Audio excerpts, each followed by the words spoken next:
augmentation avec un minimum le SMIC de 1700 €, qu'est-ce qu'on dit? Et allez!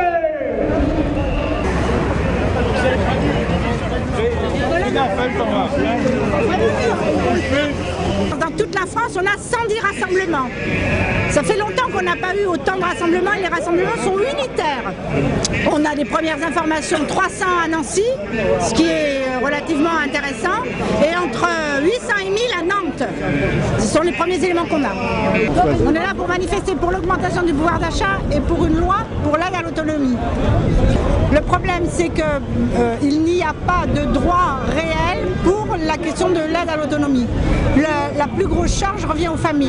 Donc ce qu'il nous faut, c'est une loi qui donne une prestation de compensation de l'autonomie universelle et quel que soit l'âge, et qui relève de la sécurité sociale. On la financerait dans le cadre des mesures que la CGT propose pour la sécurité sociale en général.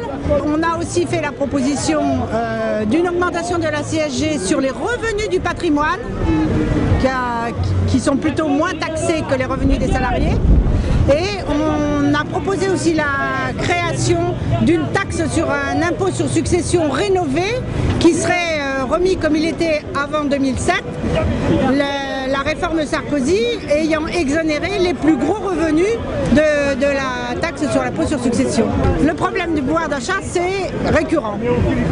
Ça dure depuis les premières mesures contre les retraites et contre les retraités. Celles de 93, elles ont été poursuivies par Fillon en 2003, puis par Woerth sur les régimes spéciaux.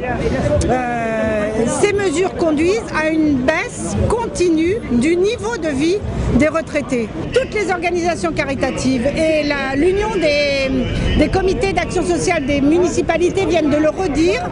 On a de plus en plus de retraités pauvres qui vont dans les associations type Resto du Cœur, Secours Populaire, Action Sociale des mairies.